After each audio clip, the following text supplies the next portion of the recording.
Então, para dar início a essa discussão, quero pedir a participação de André Nassar, que está envolvido com essa discussão desde o começo e pode nos ajudar bastante nesse sentido. Boa tarde a todos e a todas. Obrigado, Marcelo. Você já deu um baita de um briefing bom, né? Um resumo super bom. Enfim, eu vou dar esse viés mais do lado agro, né? Acho que aí os outros participantes vão puxando para os demais lados.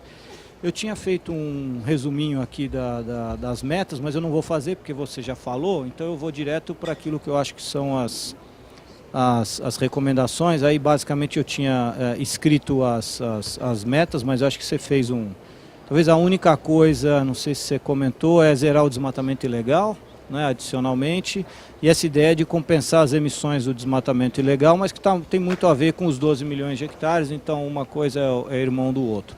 Mas eu acho que o mais importante é a gente ter um bom debate sobre como que a gente implementa isso, né? Então, eu tentei fazer uma visão assim das políticas, tá? Porque eu acho que nada disso a gente vai implementar sem as políticas. Então, tentando fazer um raciocínio assim matemático, a NDC é igual à soma do resultado do Código Florestal, de uma política de agricultura de baixo carbono e do RenovaBio. Esse lado floresta mais a agricultura dele. Estou tirando a parte de zerar desmatamento daqui. Estou pondo o lado, digamos, do setor produtivo, né? Principalmente o setor produtivo, que eu acho que é uma visão super importante. E tentei dar também esse lado um pouco das estruturas de financiamento que está mais à direita, depois eu falo. Bom, o que eu queria comentar do código? Porque eu não quero ser repetitivo com o que o Marcelo já falou, mas acho que tem um elemento adicional, o desafio 1 é implementar, você já falou, né, Marcelo? O desafio 2, bom, antes, para não perder o contexto, eu acho que o código ele tem essa coisa de que ele mistura duas coisas que são antagônicas. Ele mistura o fato do setor produtivo ter já um nível de conservação elevado, que é aquele número que o Evaristo de Mina tem falado, são 160 milhões de hectares de vegetação nativa, pode não ser esse número, mas enfim, a gente sabe que as propriedades privadas têm um grande volume de vegetação nativa, mas ao mesmo tempo elas convivem com um passivo, com o déficit, que está associado com a APP e com a reserva legal. Então a gente tem que saber lidar com essas duas coisas, né? Então a gente tem tanto que encontrar uma forma de valorizar os 160, como encontrar uma forma de reduzir os custos e viabilizar a recuperação dos 6 milhões, uma parte dos 15, porque uma parte vem com restauração, uma parte vem com compensação. Mas o segundo, eu quero falar do desafio 2, que é o papel dos compradores e do setor financeiro aí, porque essa é uma questão muito importante, né?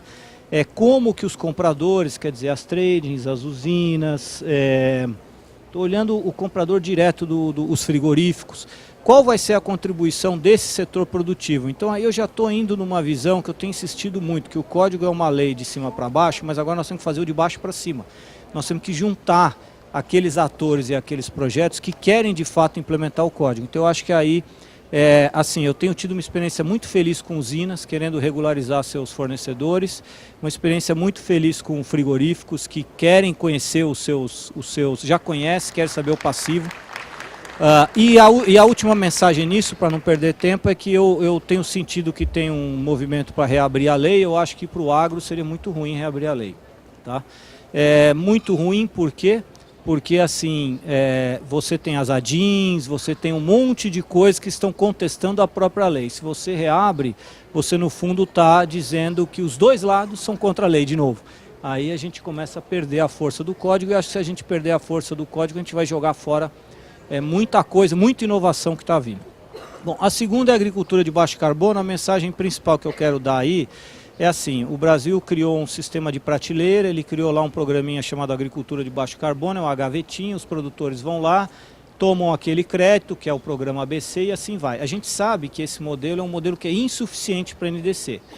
A gente tem que encontrar uma forma de incorporar o conceito de agricultura de baixo carbono no crédito como um todo. Eu tenho insistido muito nisso. Quando eu era governo eu não falava sobre isso, mas agora que eu saí eu tenho certeza que precisa, e acho que a gente tem que trabalhar com o governo eu demorei um tempo para entender que precisava. Quer dizer, nós temos que sair do conceito de prateleira e ir para um conceito que todo o crédito rural, de alguma forma, induz esse processo de produção de baixo carbono. E tem mecanismos. Não pode ser uma coisa da noite para o dia, tem que ser um processo incremental, mas tem mecanismos bem interessantes. Só uma coisa, por exemplo, intensificação de pastagem. Hoje, você só tem financiamento de intensificação de pastagem no programa ABC.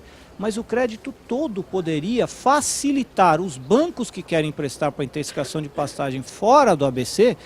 Você pode criar mecanismos. É só convencer o Ministério da Fazenda, convencer o Ministério da Agricultura e o Banco Central de dar liberdade para o setor financeiro, para o banco que tem interesse em financiar isso, aumentar limite, por exemplo.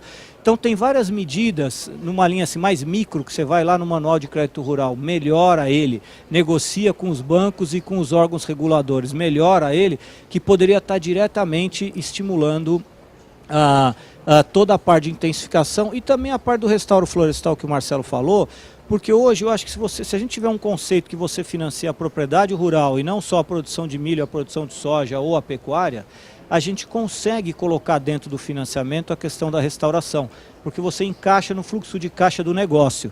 E isso não é tão fácil de fazer no nível da política, faz mais sentido no nível da operação do banco. Mas eu acho que a gente tem que pensar um pouco em soluções no nível da política também. Como é que você casa essas duas coisas?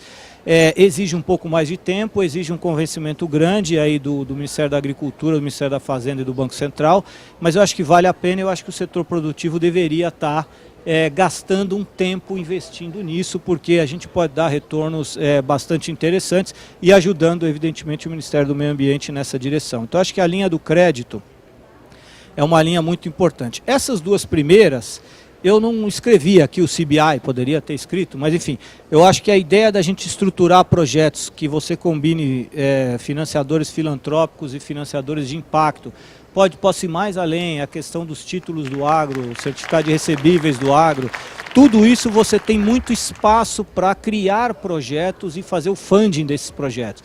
Então acho que nós temos que trabalhar lá no nível da política, mas a gente tem que trabalhar também no nível do funding desses projetos inovadores e começar a dar escala para eles.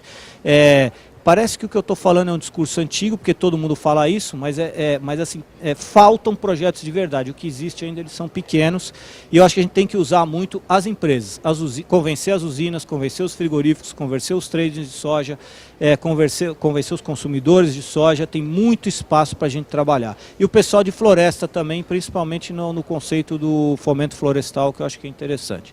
Bom, eu não vou repetir o RenovaBio, já foi discutido aqui, né? Já foi falado, enfim, toda a discussão. Eu quero falar só duas coisas sobre o RenovaBio. Primeiro, que ele, com o RenovaBio, você tira a influência das variáveis macroeconômicas numa política que é setorial. Isso que eu acho que essa quebra é muito importante da gente fazer, né? A gente precisa ter uma política setorial que é em cima dela, ela não pode ficar sujeita a decisões de macroeconomia. Então acho que esse é um benefício gigantesco do RenovaBio. E o segundo é esse conceito que você premia rotas que são mais eficientes, né? Quer dizer, é muito importante que a gente comece a dizer, olha, a rota mais eficiente tem um prêmio, a rota menos eficiente do ponto de vista de carbono não tem um prêmio.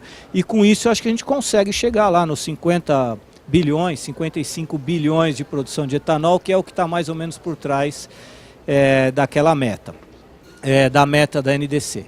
Bom, só para terminar, então primeiro, eu acho que assim, sem essas três coisas, a gente não vai conseguir implementar a NDC. A gente precisa do Código Florestal, implementar e discutir o código no sentido de criar flexibilizações, acho que é uma má ideia, ou mesmo questionar o código num viés de que o código promoveu a anistia, que também tem esse debate voltando um pouco.